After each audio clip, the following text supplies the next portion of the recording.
remember. What else did we put on our shopping list? Oh, what a mouth-watering smell. Paimon would know the aroma of biryani anywhere. Let's go get some.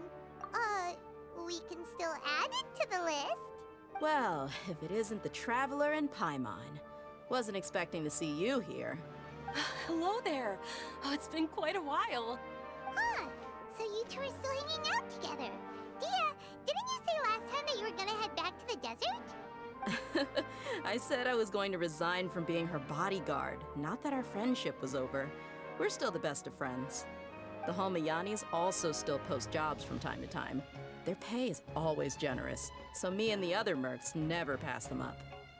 I told Dehya to just stay at our place when she took one of those jobs a few days ago. My parents were delighted. They even said that it always felt like we were missing someone whenever Dehya wasn't around.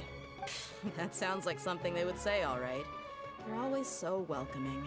Anyway, the job is already taken care of, so I was gonna head back to the brigade as soon as I finished a little shopping. But the master kept insisting, and I ended up staying for another day. You can stay for as many days as you want, Dehya. Father hasn't even gotten around to treating you to his best dishes yet. You know I'm not the kind of person to stay put in one place like that, my lady. Don't worry, though. There'll always be next time. But she said they'll treat you to the best dishes! Paimon can't believe you can still refuse that! But wait. Didn't you say last time that you would take me on a trip to the desert? There are so many places I still haven't visited yet. I'm sorry, my lady, but no can do. There's still a few things I need to take care of back at the brigade. Besides, the desert hasn't exactly been the most peaceful place lately. Oh, come on. Not this again. That's also what you said last time and the time before that. I know, I'm sorry.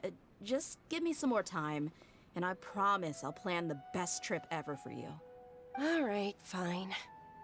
To be perfectly honest, it's not that I wanted to go, it's more like I feel like something is off about you lately. Ever since you first set foot on the estate a few days ago, you've been acting anxious and even paranoid. Have you been delaying our trip because you've run into some kind of trouble? Nah, are you kidding? You're worrying too much. Would you swear on that? Friends shouldn't lie to each other, you know.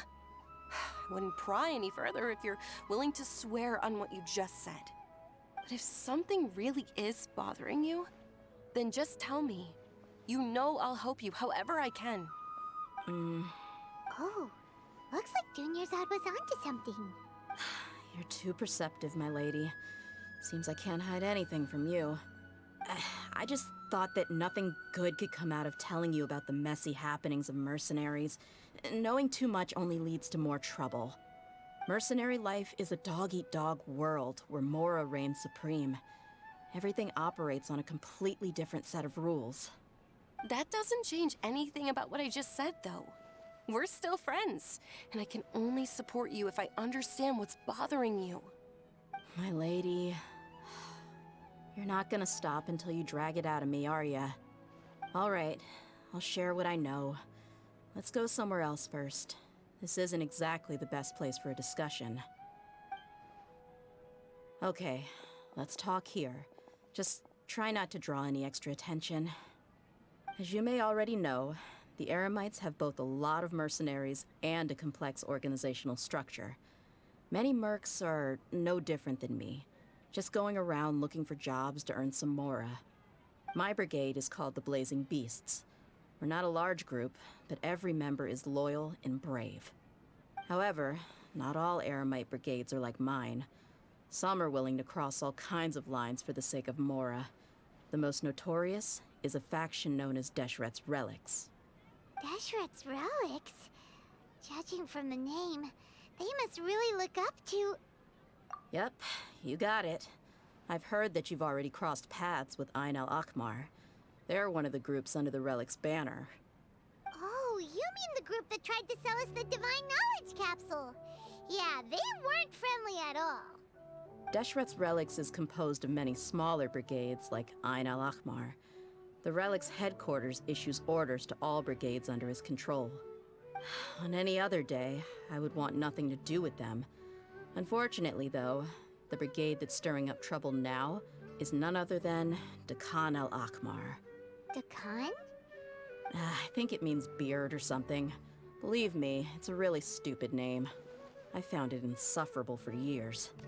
Anyway, the real issue is that Dekhan al-Akmar is led by my father, Kusela. Say what now? I think I'm starting to understand your anxiety now. But what did they do? I won't go into details, my lady, but they've been involved in a lot of violent incidents. We're talking hundreds. Hundreds? Yep. The scenes tend to be quite gruesome, too. They strip the victims of all their valuables before murdering them. Not only have they targeted merchant caravans and ordinary citizens, but other mercenary brigades as well. That's beyond terrible. They won't even spare their own kind. I don't know how Deshret's relic sees it. All I do know is that Dekhan al-Akmar has become more and more aggressive over the last few years. If I don't do something about them, then even my brigade or the people of Aru village could become their next target. I just wish I knew what's driven him to do this. Yeah. How can your father do such terrible things? I don't know. People change. He's always been pretty pathetic. But at least in the past, there were still a few lines that he wouldn't cross.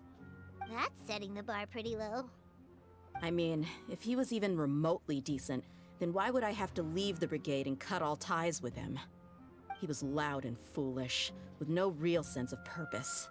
Instead of doing anything useful, he spent most of his time drinking and chasing after women. Of course, the other brigade members were just like him. Their ruckus would go on night after night. Sounds like a nightmare. What about your mother? Did she ever step in to stop them?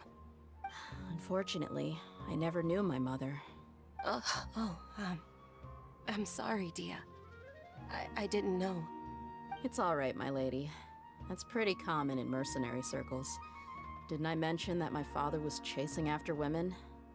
I was the result of one of those encounters with some random person. He told me that he wasn't sure who my mother was. And in any case, she never came to see me. He'd say, "You'll be fine as long as you remember to stick with Dad." But even then, he left most of the parenting to the brigade. The one thing I do remember is that he used to tell me stories. But the problem was that he had terrible taste. He only knew a few stories, and even those tended to be pretty stale. They were tales of desert warriors defeating dragons in the forest, or stories of mercenaries rescuing princesses from rebel armies. Sounds like your typical fairy tales. More or less, yeah. They were interesting maybe the first or second time around, but after about 20 repeats, they started to get a little dull. He seemed to think those stories were the best things ever, though. He was so into them that he'd call the whole brigade over and make them perform the whole thing as a play. Even the toys he gave me would all be story props. I'd get helmets, shields, and toy swords. It was only much later when I realized that the shows were more for him than they ever were for me. What an interesting guy. Yeah, I've always found him pretty childish, but that was something I could just shrug off. I had no reason to despise him. Until I grew up and learned the true face of Deshret's relics for myself. Looting, blackmail, violence, and fraud. They not only accepted such heinous acts, they would even openly boast about them. No one in the brigade was any kind of hero. Instead, my father and his cronies were more like the bad guys that needed to be taken down. Did they really think that as long as they didn't do any of that stuff right in front of me, I would never know? I think I can understand your feelings. The difference between perception and reality must have hit hard. Yeah, but don't worry, my lady. It's all water under the bridge to me now. I had a huge argument with my father and left that place behind for good. I'm not investigating them due to any bitter feelings I still have towards my father. I just want to protect those that are close to me. Yeah, I told the boys to gather as much information as they could. Most of the reports concern violent incidents, but there's also some talk of smuggling. I see. But isn't this investigation incredibly dangerous? It is, but every mercenary lives life on the edge. It's a lifestyle that I enjoy. That may be true, but it'll be impossible for those who care about you not to worry. Well, now you get why I didn't want to share any of this with you. What should we do? They both have valid concerns. Huh? But there's no need for you to get caught up in this mess, too. Well, she's super tough, so if she went into the desert with you, then Paimon bets the problem will be solved in no time. I'm inclined to agree. I'd feel a lot more at ease if you took her along to help. I'll wait for news from you in the city until then. Please, stay safe. I'm honored that you care so much for me, my lady. All right, then let's get moving. Our first stop will be Caravan Rebot, where we can catch up a bit with my fellow mercs. Hey, Dehya, you're back. Are these two friends of yours? Oh, so you've already become like one of us then? Anyway, since we've got newcomers, let me fill you in on what Dakan al-Ahmar has been up to lately. They've become extremely aggressive. Apparently, even their own now have become acceptable targets. They even attack other relics brigades, just the same as any other mercenary brigade. Even the most ferocious beasts still protect their own. But it sounds like they've thrown that straight to the wind. That's right. Once they've collected enough loot off the other mercenaries, they sell it off to a different brigade, or turn to merchants on the black market. A portion of their profits is immediately exchanged for more food and weaponry to be used in their next violent operation. That's terrible. Yeah, and it really makes you wonder why they're so desperate for Mora. A few days ago, Isham and I trailed them for a while, and even disguised ourselves as merchants to conduct trade with them. We were able to learn a few things from the exchange. Rather than saying they're out to plunder and hoard Mora, it'd probably be more accurate to say that they're experiencing an internal power struggle. Wait, a power struggle? You heard me right. The vast majority of their victims are mercenaries from the other brigades of Deshret's relics. If their only goal was Mora, they could have gone after anybody. The targeted nature of their attacks points to a power struggle between the different brigades within the relics. That's the only plausible explanation we have. Unfortunately, we weren't able to find out anything more specific. It seems they're also trying to keep things under wraps. Oh, one last thing we discovered was that over the past few years, as Dakan al-Ahmar became more and more active, Deshret's relics as a whole became a lot weaker. It sounds mighty strange to me too. Haroon, you can leave the rest of the investigation to us. Gotta say though, I didn't expect you to go on a whole undercover mission during the few days I was gone. Sounds like you were really putting your necks on the line, no? Nah, it was nothing. We're just as concerned about the situation as you are. The Dakan al-Ahmar is your father's crew after all. What he said. Besides, Dehya, haven't you done more dangerous things than all of us combined? What we did is nothing compared to your experiences. Yeah. And while they went to talk with Dakan al-Ahmar, I took a look at the last camp they attacked. Any survivors of the attack were already long gone. There was nothing of value left in the camp. Ah, Hisham and Khalaf. You're here too. We rushed over as soon as we saw you come into Caravan Rebot. Although this new friend of yours looks a little green behind the ears, I'm sensing a special vibe from her. Now that we know you'll have a capable partner with you, we can also rest easy. Hey, what about Paimon? Feel anything special? Oh, you're also planning to tag along with them? Of course! Paimon is the traveler's most important guide. Wherever she goes, Paimon will follow. Oh. In that case, then you'd better take care of her too, Dehya. Don't underestimate Paimon! Don't worry about her. She may look tiny and helpless, but she's been through just as many battles as the traveler here. Even if she had only survived on sheer luck, then that alone would still make her quite formidable. I had no idea. I guess I shouldn't judge by appearances. Oh, one other thing, Dehya. When you're free, why don't you update the deputy about your upcoming schedule? We held another recruitment event a few days ago, but everyone only came to see the Flame Main. You weren't around at the time, so people were pretty disappointed to only find our crew of rough, unkempt guys. The deputy put a lot of effort into the event, but it was basically for nothing. Only a few people chose to stay, and that really got to him. Sorry to hear that. I'll be sure to bring him some great liquor next time. I left in a hurry and I couldn't make it back in time for the event. Gotta admit, I can understand their disappointment, though. You're our brigade's main selling point, after all. Now, if only the deputy could figure out a way to bring a few more smoking hot members into our ranks. Keep dreaming. Remember the last time I invited a couple gals into the brigade? You all just froze up with your mouths gaping like a bunch of scarecrows. The awkward silence and weird expressions left quite the impression on them. They were originally interested in joining us, but after that, they both told me they were too uncomfortable to stick around. Hey, didn't we agree to never bring that up again? Huh? Wait, are you serious? Why have I never heard about this? I don't think you were part of the brigade yet. Are you kidding me? I missed a once-in-a-lifetime moment like that and you weren't even gonna tell me? All right. We can tell you about it later. Now's not the time. Hey, don't you try to change the subject. You and Hisham get your butts over here and tell me everything right now. Are they always like this? More or less. There aren't many rules or graces when it comes to mercenaries. We're used to just speaking our minds. If someone starts getting under your skin, you just yell right back at them. And if that doesn't put an end to it, and you just challenge them to a fight. But we also don't tend to take many things too seriously. Being direct and getting it all out of your system as soon as things come up is better than keeping everything bottled up, never talking about it. That's also why I never spare their feelings when I talk to them. If I want to laugh, I'll laugh. If I'm angry, then I'll unload on them. It's hard to stop once you get used to it. Though, I can never do that when I'm with the Homayanis.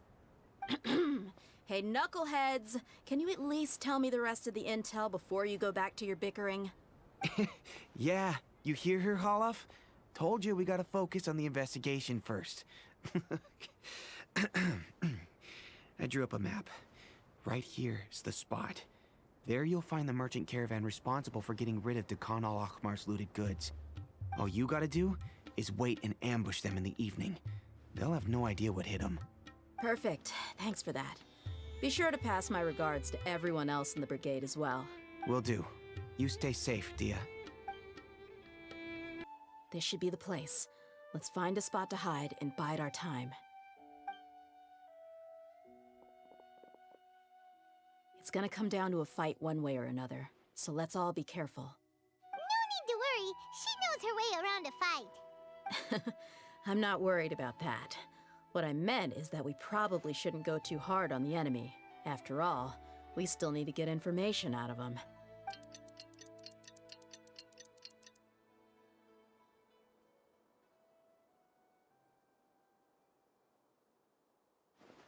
Ah, here they come. You ready? Let's not give them a chance to react and end this quickly.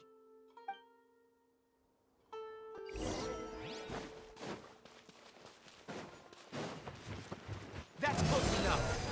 Yeah! Stand with me! Take that! Where do you think you're going? Come through! Judgment! Our bond is strong!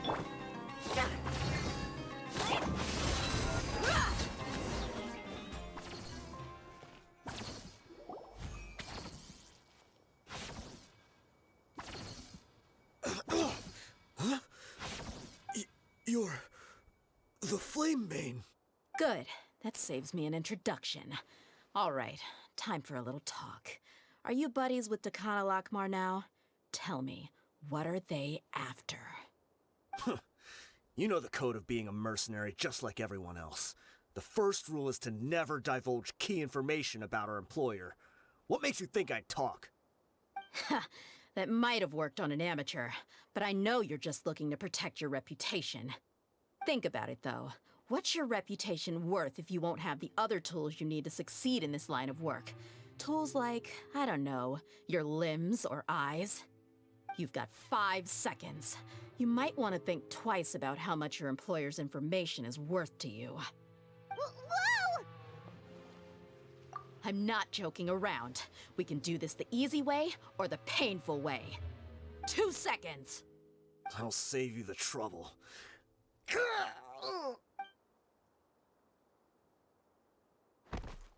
Huh? Are you crazy? He tried to bite off his own tongue. Quick, search the area for any first aid supplies.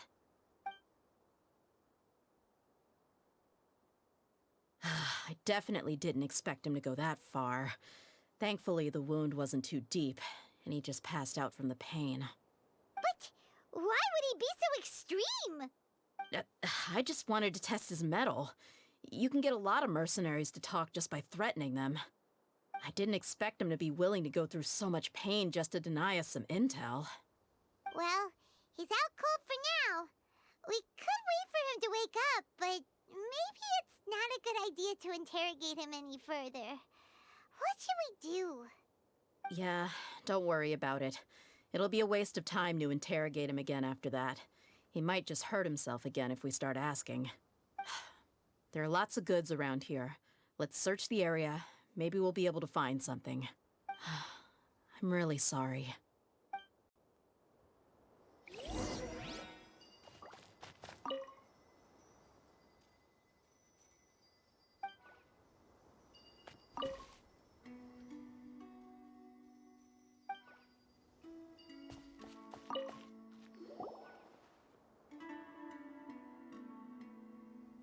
We found a piece of paper with a bunch of names on it. Maybe it's a record of something. Let me take a look. If this really is a merchant caravan, they should have a record of their transactions. Yep. I see an entry for Dakana Lakmar right here. Kusela, Idrisi, Bashar, and Takriti. All familiar names. Dakana Lakmar has been trading for a hefty supply of food, weapons, and medicine. It seems that in the past, they used to receive some canned knowledge as well. This caravan is just one link in their logistics chain.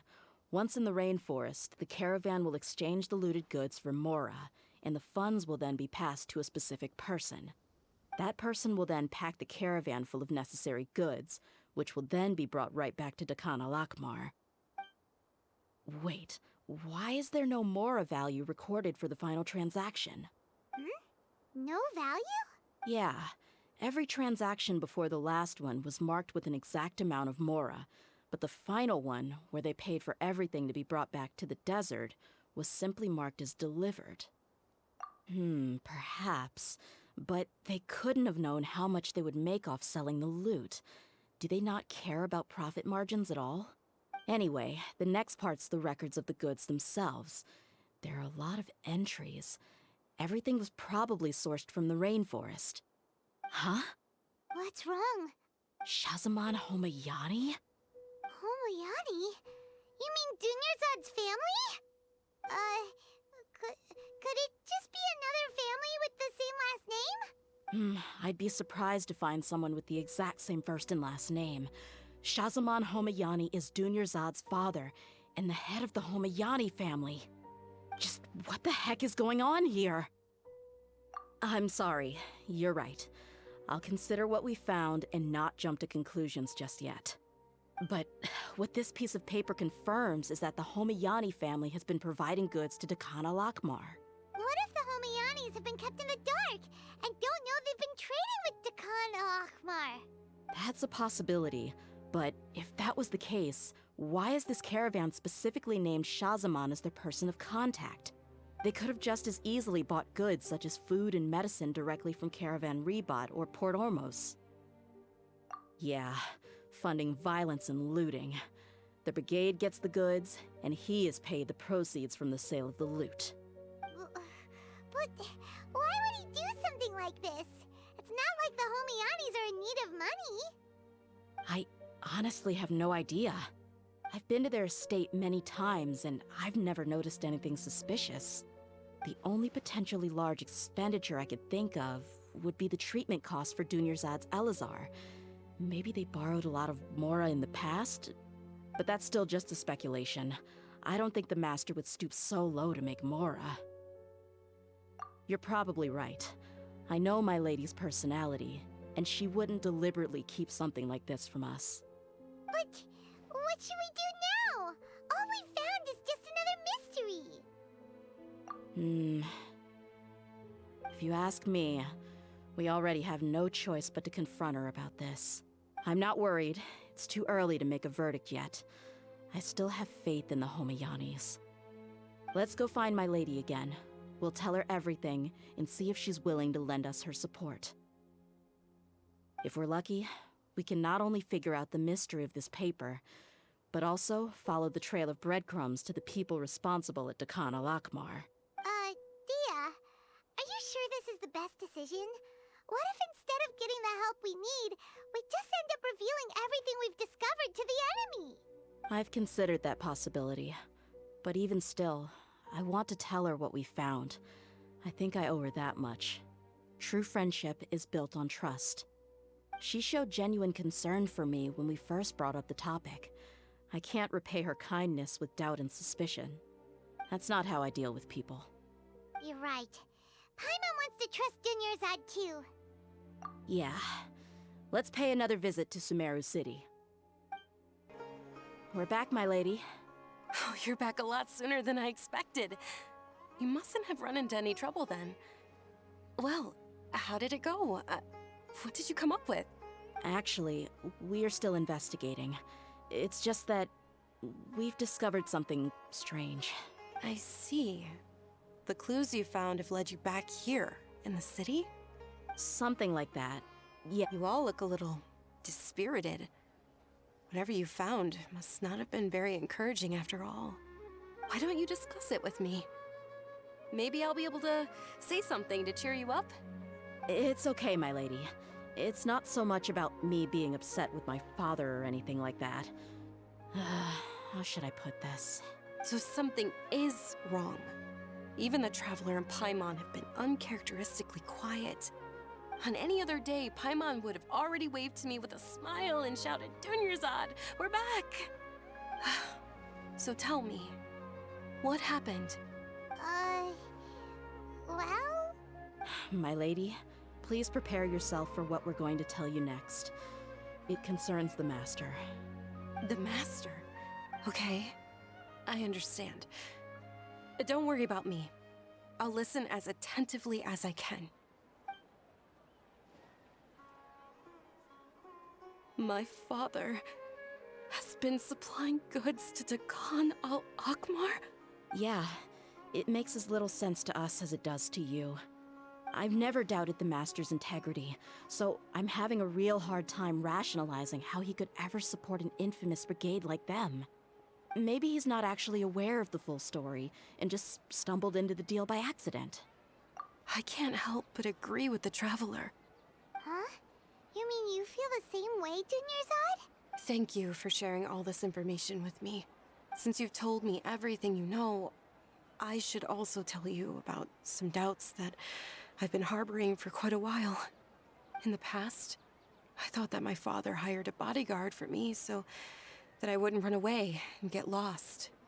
However, there are plenty of capable mercenaries in the Corps of 30. Why did my father go out of his way to hire Dehya? About that. Well, the Homayanis really needed bodyguards, so they reached out to the Blazing Beasts. Later, the Master told me that I was one of the best mercenaries he'd ever seen, and that I should stick around to become one of his bodyguards. He offered me a pile of mora, so I just signed on. Well, but that didn't really answer my question. Just think about it. Why did my father specifically reach out to the Blazing Beasts? Maybe the Corps of 30 just didn't have anyone available, or maybe someone recommended us. I've never given it too much thought. I think I get what you're saying. You think none of this was a coincidence. Precisely.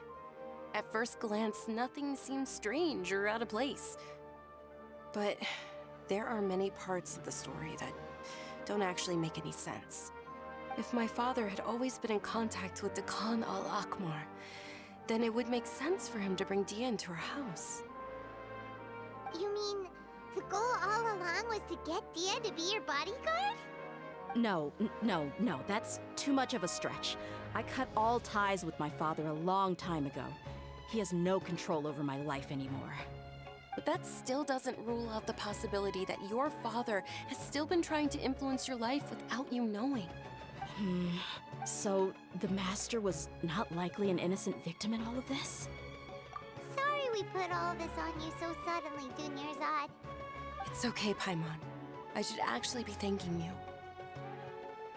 Regardless of his reasons, if my father has truly been funding a violent group of mercenaries, then it's my duty to bring him back to reason.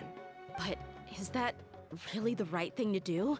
My father has committed many atrocities and deserves all the punishment that he has coming to him. I have zero sympathy for him. You may call me an ungrateful child, but my feelings will remain the same. However, the Homayani family has treated me with nothing but generosity and kindness. If we decide to investigate this further, we could end up implicating the entire Homayani family. I would be biting the hand that's fed me over all these years. Tia. It's all right, Dia. If anyone were to ask, you could always just say that I'm the one who instructed you to get to the bottom of this. You don't have to do that, my lady. I'm not conflicted because I'm afraid of taking responsibility. Besides, you're the one we should all be worried about right now. Hey, it's still too early to give up hope. What was that thing about friendship again? Right, yeah, trust! You said that yourself, Dia. Besides, there's no point on getting all riled up before we've confirmed all the facts. Thank you, everyone. That makes a lot of sense. I guess I should always remember the trust that I've placed in people. In which case, my lady, could you ask the Master to come out and have a chat with us? Sure thing. I also hope he'll be able to give us a logical explanation. Let's meet at the usual place then. Usual place?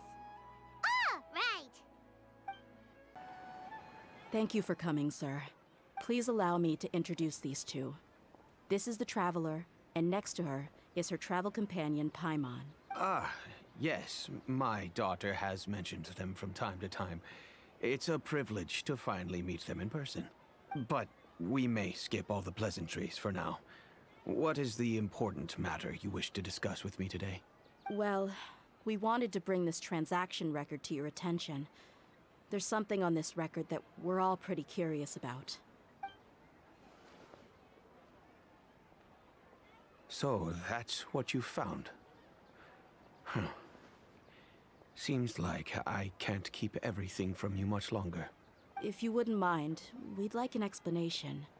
Well, it's a long and difficult story. And to be perfectly honest, I'm not sure if I'm doing the right thing. What I do know, though, Dia, is that the truth will bring you no solace. If anything, it will likely cause you a great amount of anguish. Wait, me? Yes. I understand perfectly why you came to see me. And I am touched by your collective commitment to do the right thing. But knowledge always comes at a price. And sometimes, as they say, ignorance is bliss. Your father, Kusela, and I both believed that. Of course, you have the right to seek and learn the truth, but I must warn you. The facts of this matter may reduce everything you've built for yourself into sand, blowing in the wind.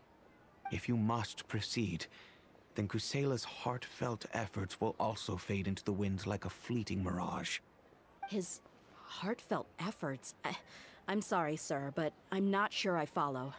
I've made it this far in life without a single drop of my father's support. I have my own ideals and ways of looking at the world, as well as people and causes that I've chosen to cherish and fight for. None of these things have anything to do with him. I came here today to support you as the head of the Homayani family. No warning will change my stance on that. I understand. Then let me tell you a little story. Our family once needed to take a trip to the desert when Dunyarzad was just a baby. Along the way, we were attacked by bandits. They had superior numbers and quickly overpowered our bodyguards. When all seemed lost, a group of passerby Eremites lent us their support. Those Eremites were Kusela's brigade, Dekan al-Ahmar. Kusela's men told me that the attackers were Eremite mercenaries, just like themselves, I was shocked. Why would Dekan al-Ahmar go so far to save us and not spare the fellow Eremites? Kusela was grinning and walked over to play with baby Dunyazad. She was startled by his unfamiliar face and nearly started crying. Really? He said that he had no particular reason to help us. He just took pity on us because he had a daughter about the same age. We started talking about our children, and I sensed that he was a devoted father. To repay his kindness, I hired his brigade to help out at our estate for a time and offered everyone generous remuneration. So, that's what happened. It was many years before I saw him again. I almost didn't recognize him the next time he came knocking on my door. The man I knew to be strong and healthy had been reduced to a shell of himself. He couldn't even walk anymore without his cane. So, what happened to him? He was perfectly fine when I left the brigade. I'm not too sure myself. The only thing that didn't change was his cheery disposition. He said there was absolutely nothing to worry about and that he had gotten into a fight. That was all. He then suddenly asked me if Dunyazad, now that she had grown, would need a bodyguard of her own. At the time, Dunyazad was going through a particularly severe bout of her Elazar. There was no need for her to have a bodyguard when she could barely leave the house. But he kept coming back to the topic. Come on, it never hurts to be safe. How do you know a bodyguard won't come in handy one day?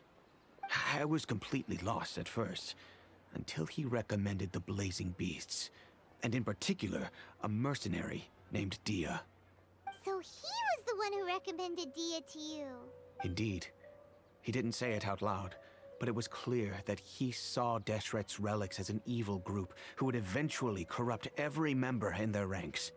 He was already beyond redemption, but he hoped that he would be able to detach his daughter from the vicious world of mercenary life. If Dehya could stay in my house and keep working as a bodyguard, then gradually her affinity for the desert would decrease, and she'd be able to leave her previous life behind. And that's why you offered her such generous compensation? Yes, but not just because of that. From the moment that he asked me for that favor, I also began to see Dehya as my own daughter. And that's also why I tried to persuade you to stay when you asked for permission to leave. I was willing to spend however much it took. Kusela saved my daughter and me all those years ago in the desert. I could never refuse him entrusting his daughter to me. He was always like that, acting like he's oh so smart and self-righteous. Kusela said that he'd reimburse me for a portion of Dehya's fees.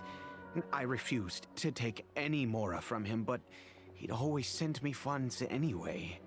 Eventually, I just accepted them as a token of his gratitude. And that went on for a while until I received another letter from him a few years ago. The letter contained a request to help him buy food, weapons, medicine, and even explosive materials. Wait! Isn't that around the time that Dekan al-Ahmar started becoming more aggressive? That's right. When I started to hear some nasty rumors, I became wary. I wanted to meet him face to face to discuss things. But by then, he was no longer receptive to my requests to talk. If I had to guess, it's probably because he doesn't want to put Dehya at risk. That thought occurred to me as well.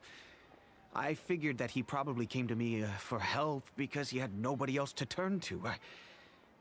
After some deliberation, I decided to send him some food and medicine. I turned down all his requests for explosives and weaponry. I am aware that even such a reduced gesture of support could lead to others coming to harm, but I could not simply reject his plea for help. In the end, it probably was the wrong decision. I plugged my ears to the rumors and just chose a solution that made me feel least guilty about myself. If you can, please tell me where he is now. None of the things he's doing right now make any sense if he's just trying to keep me from getting tangled up in his world. If all he wants to do is steer clear of me, then maybe he shouldn't have brought me into this world in the first place. Oh no. Dehya, please don't feel that way. I'm just angry because I can't wrap my head around any of his actions. I don't know. I really don't know. I don't think I can do it. But I guess you do have a point. We haven't uncovered the whole truth yet. We still need to figure out his exact actions and reasoning for these last few years. I'll do my best to help. Of course, anything between the two of you would need to be resolved between you and him alone. I don't know Kusela's exact whereabouts. Outside of supplying his brigade with some goods, I tried my best to avoid getting involved any further with him. However, there's a man on the list named Jawed. He used to be a mercenary in the desert and is now a member of the Corps of 30. He's responsible for supplying weapons and liaising with the Dekhan al-Akhmar's merchant caravan. I think he should know Kusela's whereabouts. I've heard that he likes to have a few drinks alone and enjoy the cool wind at night outside the tavern. Maybe you'll be able to find him there. Understood. Thank you, sir. Then I guess this is bye for now, unless... I'll stay and be with my father here. To be honest, I'm still a little dazed and haven't finished processing everything quite yet. My father has indeed done something wrong, but if I think about it, I'm also not sure if there was a right way to handle this problem. I feel like our only course of action is to turn everything we know over to the Corps of 30 and let them render judgment. Yes. I am prepared to accept whatever verdict they choose. It's time to face my mistakes.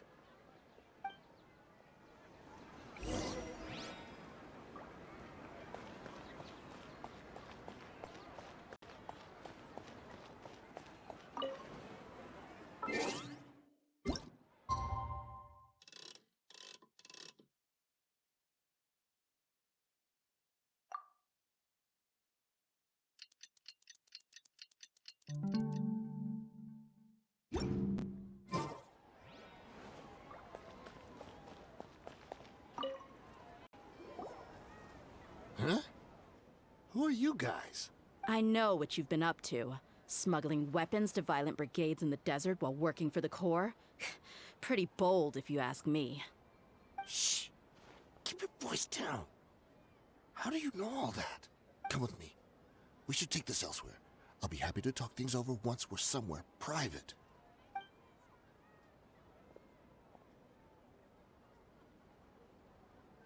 This place should do. All right. Back to my question. How did you all know about me? Don't worry about that for now. You know what kind of punishment you'll face once we report you to the Corps, I assume. Wait. There's no need to jump the gun. Let's talk this out. What are your terms? So what's in it for you anyway, Mora? Well, I was a little tight on money at the time, and Kusela took good care of me in the past. I weighed it in my mind, and I couldn't find a reason to turn the opportunity down. I wouldn't only be helping my benefactor, but I could also make some quick Mora. Let me tell you how it is. We're investigating Dekhan al-Akhmar, and we're gonna put an end to their operations. If you provide some help for us, then we might just put in a good word later to reduce the terms of your punishment. Hey, why don't we discuss this a little first? Listen, I made quite a bit of Mora from my last run. Just give me a number, and I'm sure we can... Shut it. My patience is running out. You should know when a mercenary is after something other than money. All right, sheesh. But you gotta promise you'll put in some nice words for me later. They're always on the move. Here's the spot they were at the last time I made my delivery to the desert. Feel free to go have a look. I'm just telling you though, it's not on me if they're not there anymore. Sure. And then you can forget about any nice words from us. Hey, come on. Now you're just being unreasonable. Really? And how do I know you're not leading us straight into a trap? Don't forget, you're the one with no bargaining chips. All right, I get it. Why don't you go take a look, and if they're not there anymore, I'll try to figure out something else for y'all. Now that's more like it. Let's move. And as for you, Try to stick around the city until we get back.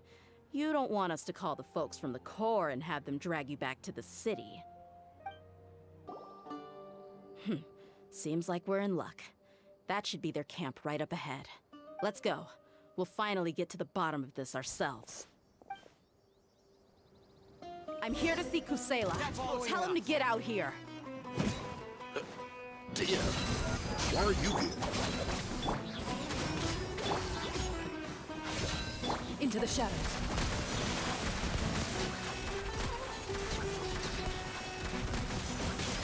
Haven't you all done enough? Oh, so you also need to stop us. Stay out of this. It's got nothing to do with you.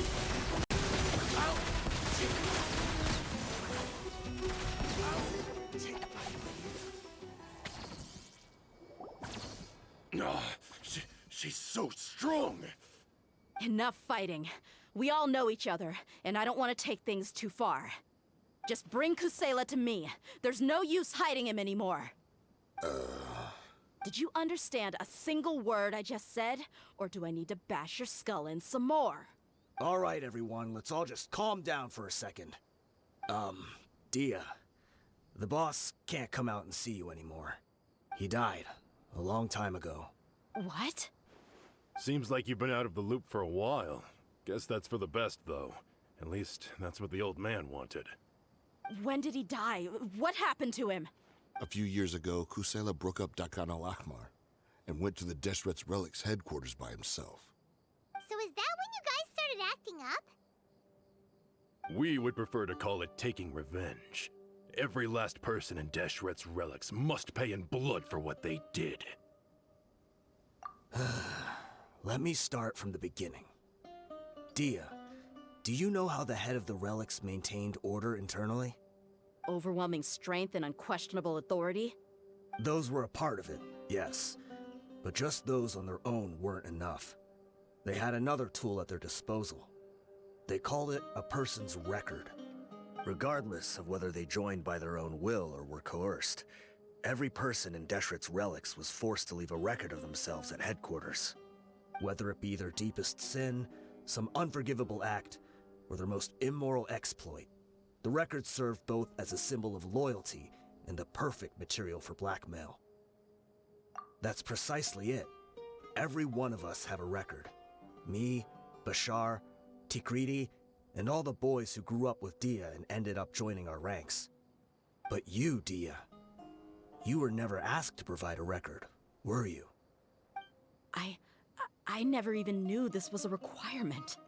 You were probably the only person in all of Deshret's relics who didn't know about it.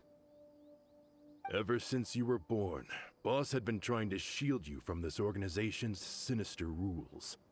Not only that, but he also banned all of us from committing any nefarious acts. He said he'd take care of the dues we had to pay regularly to headquarters. But in the end, he was just an ordinary person. What could he do? He was forced to go to headquarters again and again to account for missed dues and incomplete records. He'd come up with all kinds of excuses and get beaten up as a result. We all knew he was doing that for you. He wanted to get you out of this world, no matter what it took. And that's why he became a shell of himself and couldn't walk without a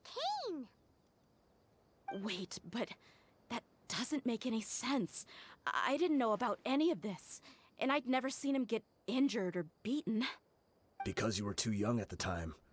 How would you ever tell between wounds from a beating and wounds from battle? When you left home after that final argument with him, he seemed to age by a decade overnight. Even his hair went gray. So, even the blazing beasts were... Yep. It was all his doing.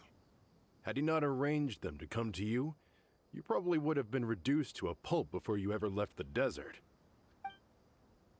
A few years ago, Boss said he needed to make another trip to headquarters. He was already pretty weak then, and we all assumed he was going to get beaten again. I suggested that he hand the role of leadership over to me, but he said there was no longer any need, since the Khan al-Ahmar would soon be no more. His words made no sense to me, but that night, we heard that a massive fire tore through headquarters and razed everyone's records to ash. Everyone gained their freedom that night. Many members fled, not just from our ranks, but from the other brigades as well. But how could we leave with a clear conscience? All of us who knew exactly what had happened. The boss can't have just died for nothing. Those heartless jerks at headquarters took him from us. From that point on, the sole purpose of Dakan al-Ahmar became revenge. The big fire that boss started was quite a blow to headquarters' strength. It's given us the opportunity to launch our attack. Even though we're outnumbered, we vowed to see our revenge through to the very end. There were people from headquarters who changed their names and went into hiding. Some fled to other brigades, and others escaped to the rainforest. But we won't let any of them escape our wrath. They'll all pay for what they've done. We've suffered plenty of losses as well. To keep going, we need an enormous amount of supplies, from food and medicine to weaponry and explosives. All we can do is exchange our loot from Mora, and then use that to get supplies. We forged Boss's handwriting and sent out many letters to his former friends. Thankfully, many people were willing to come to our aid. We were also able to attract many mercenaries who shared our goal. We've endured unspeakable pain to win many impossible battles. Deshret's relics have become weaker and weaker, and now we finally have an opportunity to directly strike their headquarters. Paimon doesn't know what to say anymore.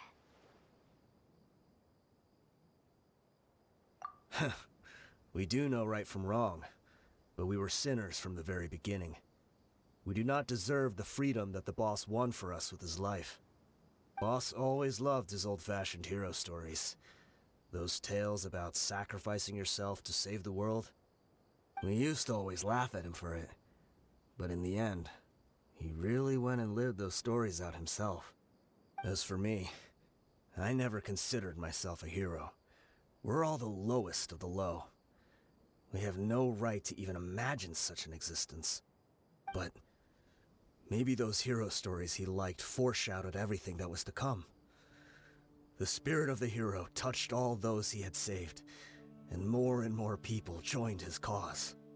Maybe we were all just acting along with the play in the beginning. But as we acted the parts and recited the lines, we were drawn in. And now, we want to see the story through to the end. I'm sorry, Dehya. I know you always found us insufferable ever since you were young. Just think of this as a madman ranting. I'll go with you. Huh? Dehya? You want to go with them? I grew up with these guys, and I know they're not bad people. It's just that some situations get so bad that it's difficult to tell good from evil. All I know is that Deshret's relics must be destroyed. Furthermore, I want to go see the place for myself. I want to know if my father is still there. I know you don't want to get involved in this, so there's no need for you to tag along. I can do this on my own. Yeah, Paimon feels like we'd only regret it if we don't see this through to the end. Thank you. We'll be a lot stronger together with you. I bet Boss would lose his mind if he ever knew you'd join us at the very last moment like this. Considering all the losses and injuries we sustained, we can't afford to turn down someone as powerful as you. He can think whatever he wants. But the fact is, I owe him this much. Is this the entrance? We sure didn't run into much trouble on the way here. Should be. I don't think they have enough manpower left to post guards and defend their perimeters. Wow. Paimon didn't expect it to look like this on the inside. They should all be holed up in here. Don't know how many people they've got left, though. Who cares? We'll round up all of them. Still, we should be careful. Even if they've only got one shot left, it could still take us out. Yeah, we'll know what they're really capable of once we've landed some hits on them. Deshret's relics may have been a force to be reckoned with before, but their name means nothing now. Yeah, they don't stand a chance with you here. I'll take the lead. I've been here once before.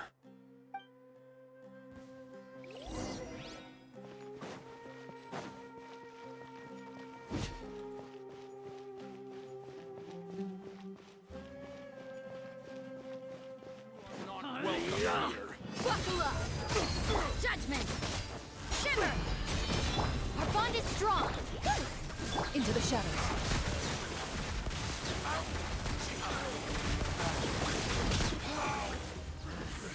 New punch. That's that! Dissipate! Look alive! Ready.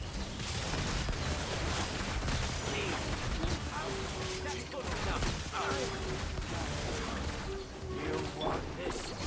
Service with judgment! Lights out. Stand with me! Out of my way!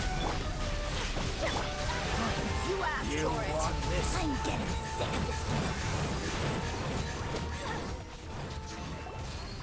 This way, follow me. We're almost there. Wait!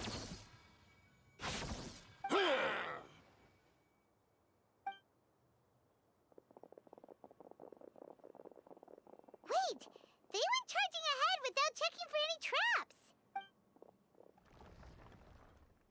Hey, you guys okay?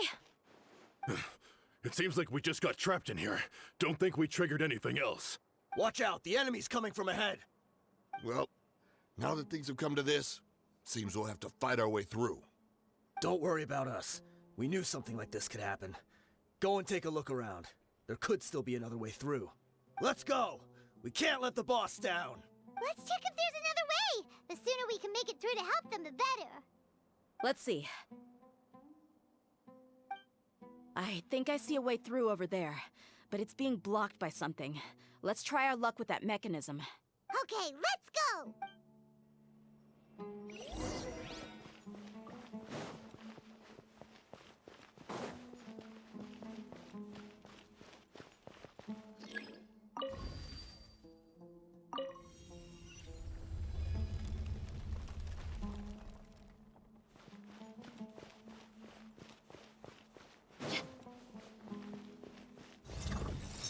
Buckle up!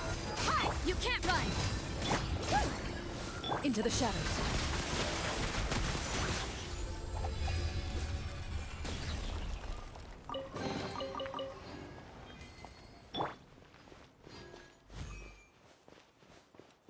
Another mechanism like the one before, but this one's being blocked off in the middle. We just need to adjust it a little.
Let's get it on!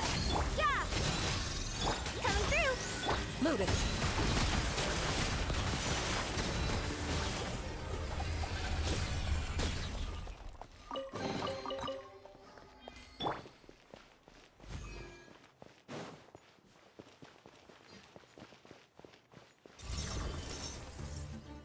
Buckle up!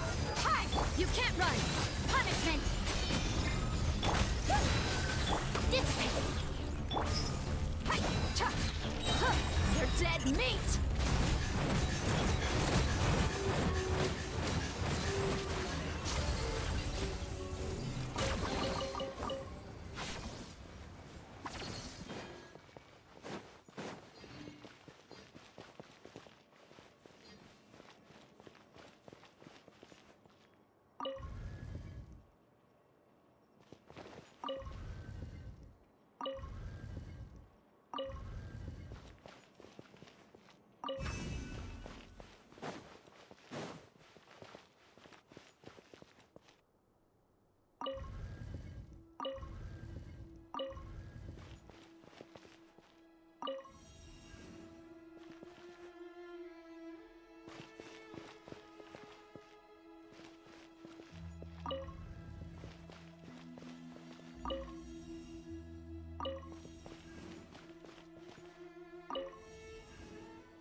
I wasn't expecting anyone to make it through from the other side. But as a desert dweller, I suppose we should be used to our folks defying all expectations. Don't waste your breath. You have nowhere to run. Run? Had I wanted to run, I would have fled 1,000 times already. I witnessed the golden age of Deshret's relics. Even if I could leave this place behind, all that awaits me now are endless days of humiliation and ruin. Even now, my brothers and I still believe in one thing. The greatest should never live to remember their fall. So you want to go out in a blaze of glory? Let us draw our weapons! We will show them the true power King Deshret bestowed upon his followers. They are but two, while we hold within ourselves the entirety of the relic's glory. Wave 1, charge! Eliminate them! Following orders. Where do you think you're? Shiver! Sign here, please!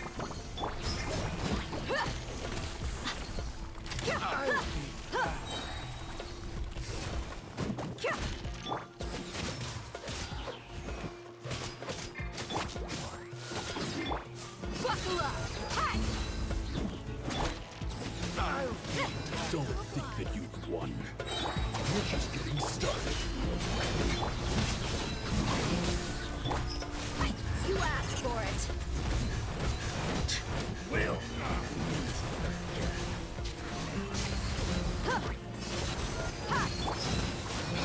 You, King Deshret, will not abandon any one of his followers.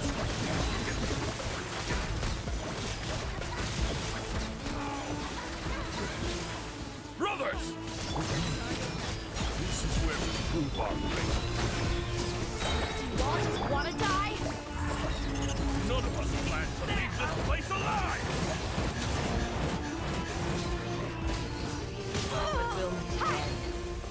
Lightning terrified! Just that! Ready. The golden slumber. The commander has finally fallen. But they're still coming at us! This place is like a gladiator's ring. They just keep coming no matter how many we beat. Yes, keep fighting! There's no need to fear, and no need to back down! This is our last stand! When the next wave comes, try to draw away their attacks. I'm going to see if I can take out that high platform.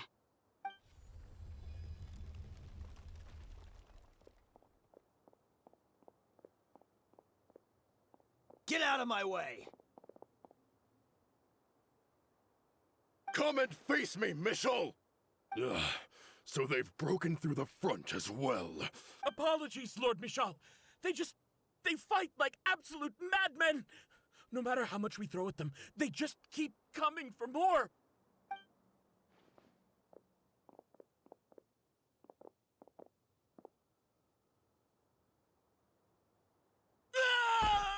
So, it would seem like this is the end.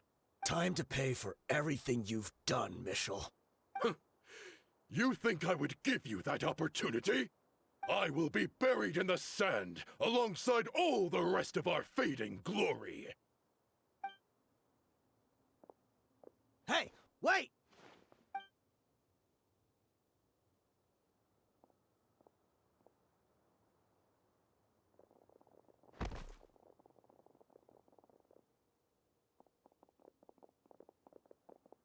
We were too late. It's over. There's no more need to fight. But if you're still going to cling on to your so-called mercenary's pride, then I'll give you all a good beating as well.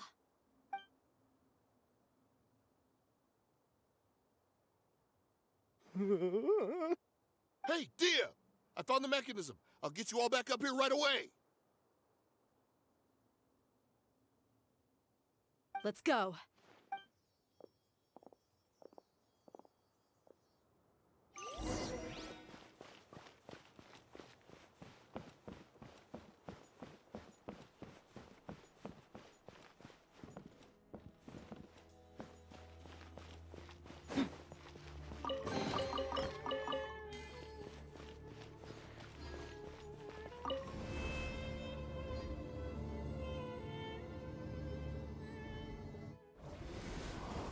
Who are you filthy rats? And why are you always pestering us? You call yourself a member of the infamous Deshret's relics, and you still can't even tell who's made it all the way to your headquarters? Who knows what intent a bunch of rats may have? We try to catch a couple, and you all just show up on the other side instead. How are we supposed to figure out what you're after? Hey, have you ever heard of a man by the name of Kusela? Why would I know? It's not like I'm in charge or anything. This is your last chance to talk. Hey, I said I don't know anything. I'm just an average member here. I'm telling the truth. If you're here to find someone, why don't you look through the records yourselves? Who can remember every name and face with so many people coming in and out every day? The irony. His life became a light for so many, yet to others, it wasn't even worth remembering. Where's the records room? Answer me! It's right over there. All the files are in there. You can go through them as much as you want. It's not like any of them still matter anyway. I mean the old records room. The old records room? You mean, the one that got burned down? Kusela. Ah, yeah, I remember him now. The guy who could hardly walk. Watch your mouth. That's our boss you're talking about. He was definitely faking it. We all let our guard down as soon as we saw him come hobbling in. But in the short time it supposedly took him to take a dump, he'd already gotten away and started a fire in the records room. He couldn't have possibly outrun us if he wasn't a fraud. And after that, Deshret's relics fell into complete disarray. Stop wasting our time. Every one of us here is perfectly aware of what he had done. Tell me, where is the old records room? It's just over there. Go see it for yourself if it means that much to you. There's nothing left in there but ashes. No human could ever survive that kind of inferno. Bashar, Tikriti, let's go. We'll leave the others here to guard these guys. Spare them no mercy if they try anything.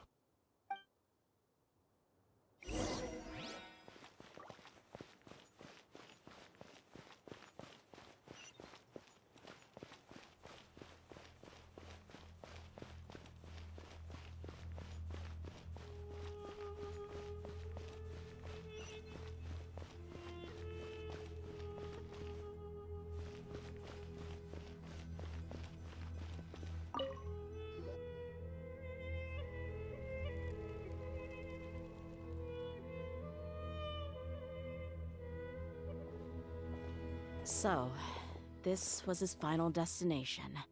How did he do it?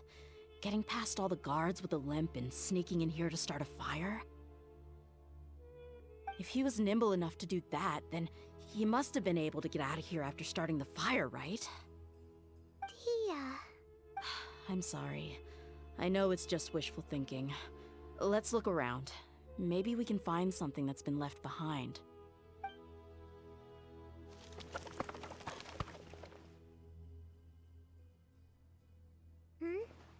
Is this a cane? It must be the one that Dehya's father used. Kusela. Thanks for everything, boss. We're fortunate to somehow find that cane after that fire. Let's split up and look around some more. What if something else has been left behind?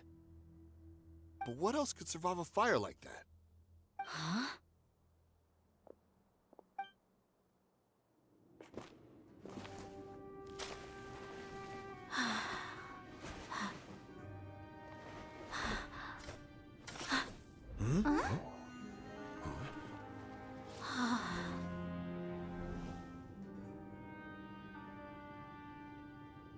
Thought so.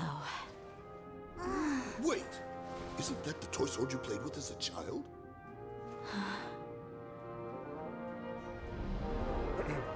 The dragon is no more, for Princess Dehya has slain it. Its head now hangs above the city gates. Her bravery has brought eternal peace and prosperity to us all. Dehya, come on. This is the most important line. You can do it. But Dehya, you defeated the dragon. Everyone's waiting for your speech. Still too shy, huh? All right, I'll do it. I hereby proclaim our victory. Evil shall plague us no more.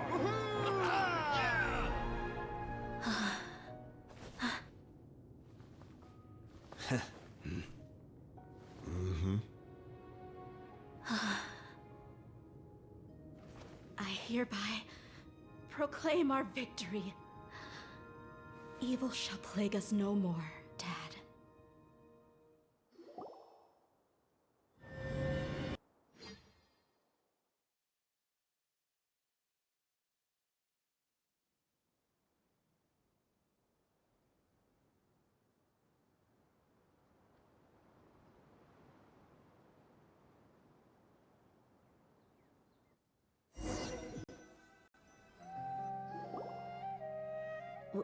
What's this?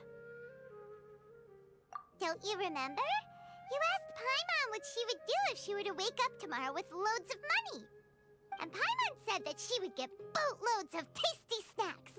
You looked super confused at the time, but said it was an adorable thing to say. These opportunities don't come by often. So today, Paimon's gonna treat you to a special crash course on Paimon's life philosophy. Hey, come on! Paimon's not that stingy. Anyway, the point is that you should eat to your heart's content. You'll feel better for sure once you've gotten something in your tummy. Dunyarzad will also be here shortly. She's already heard that we're back. Aw, thanks, you two. Honestly, this is very unlike me. I just had a lot on my mind on our way back, so I didn't know what to say. My chest was filled with all kinds of intense emotions. They just shook me even more than all the feelings we've shared during our previous adventures. But when everything came to an end, those emotions also vanished without a trace, and I was left feeling more empty than ever before. It was as if I'd lost the thing that was most important to me. Yeah, you're right. To many mercenaries, Mora is the most important thing in the world. But perhaps to us, it's the most worthless thing of all. Idrisi and the others all used to say that they would quit if there was no Mora to be had. But when it came to avenging my father, there was no Mora to be made anywhere. My reality shattered when I found out that the father who always told me hero stories was in fact a bad guy. But look at me now. Am I any different? Despite all my promises about never forgiving him and never trying to understand him, I still went to such lengths to find out the truth, and nearly even shed tears for his sake. We're hypocrites, all of us. Yeah, you're right. It's just a pity that we often only recognize our true feelings after it's already too late. You're back! Are all of you all right? Ah, there she is. Yeah. Many people from the Corps of 30 came over, and I just wrapped up everything with my dad. All I can do now is wait for their verdict. Huh? Dehya, you're looking quite down again. Paimon will explain. A lot happened while we were gone. I'm sorry. I really should have controlled my emotions better. I just... It's all right, my lady. You were hurt by all of this as well. Truth be told, I'm starting to feel a little guilty watching you cry like this. But Dehya, your pain must be even worse. You shouldn't need to comfort me.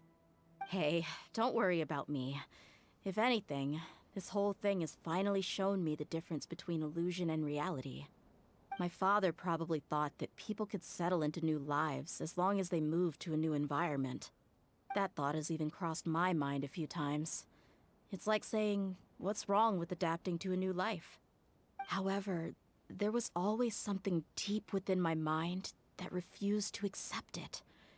This impulse brought me great turmoil, and even made me feel ashamed for turning my back on your father's kindness. But now that I consider it again, it all makes sense. The desert sands are a part of who I am, and I will never be able to lead a peaceful existence. I understand how you feel. That doesn't mean I won't be making any changes to my life, though. As an example, I'm now thinking about taking on some small odd jobs. It's just like Idrisi said. I also want to catch up to my father, and become a character in his play. Even if the ending of the story may be childish and ridiculous, it won't really matter. Isn't that neat, though? Oh, you'll be a whole new kind of mercenary, one that's not out for Mora. Why don't we go for a change of scenery once we finish eating? Right. You said you wanted to get a rug for your family. We'll come along too. I can't thank you enough for taking care of me this entire time. Oh, this rug here is quite something. The craftsmanship is exquisite, and the fabric is also of high quality. Ah, here you are. Finally, I found you. Hey! Aren't you that mercenary who bit his tongue? You can still talk? Wait, are you here to take revenge on us? What are you talking about? Do I look like I could take you all in a fight? I just came here to give you something. I'll be on my way to give myself up to the Corps after this. Once I woke up, I hurried to the Khan al-Ahmar's camp, hoping to alert them to your presence.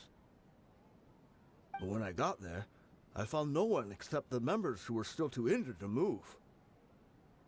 Ah, so you probably got there after us. Yeah, they told me that they had exacted their revenge, and everyone had turned themselves in to the authorities. Even that last camp was not going to last for much longer. I had joined the cause to repay an old favor from Kusela. Now that everyone's already turned themselves in, I might as well do the same. One of the injured members gave this box to me, and told me that it contained some of the old man's last possessions. Everything left in the camp will get confiscated, so I figured I should get this to you before the Corps could get their hands on it. Thank you. No worries.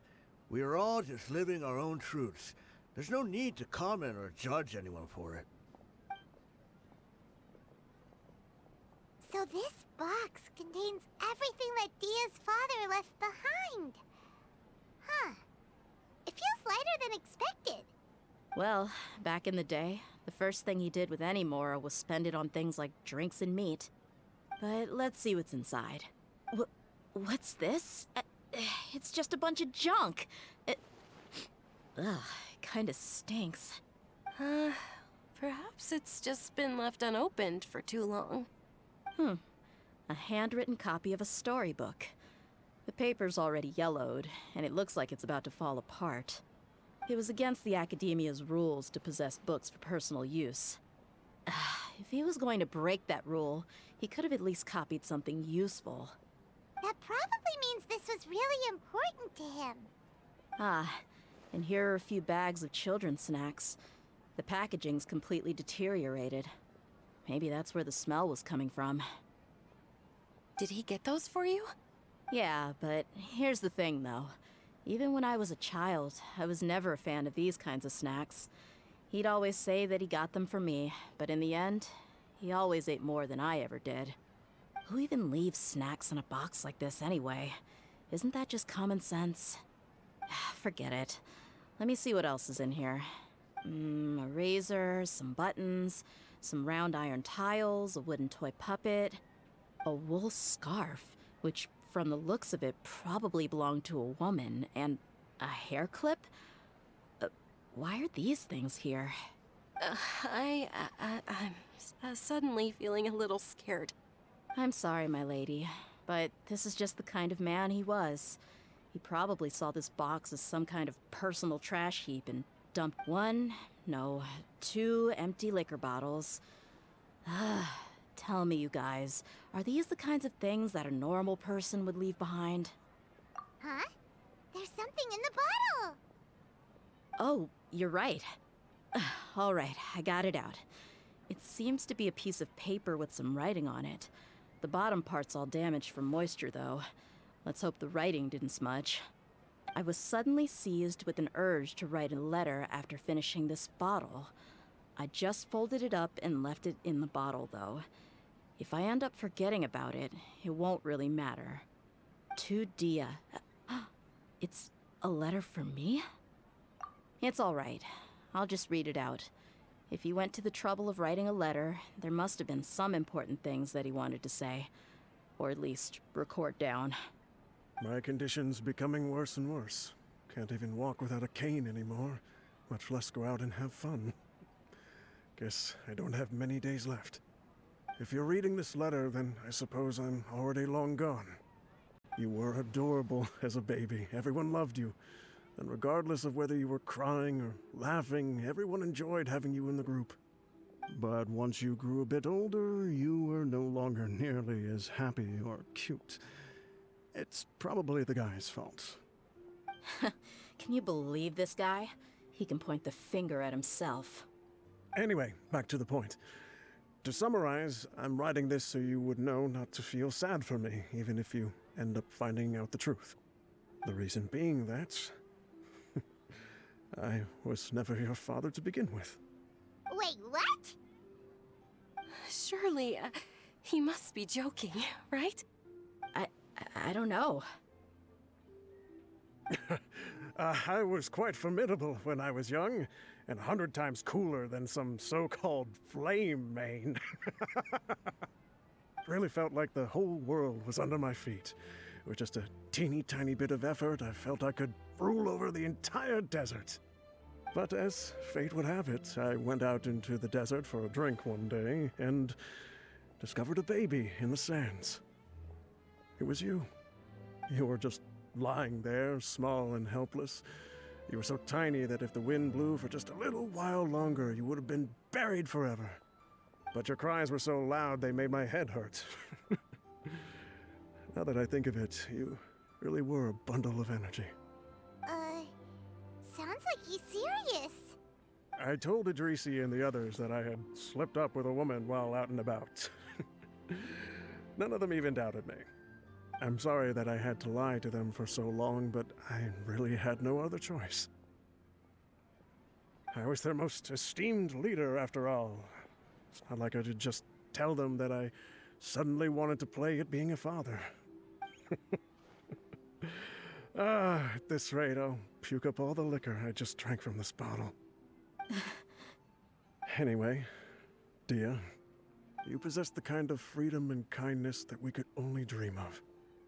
As far as how you should live your life, that'll be up to you to decide.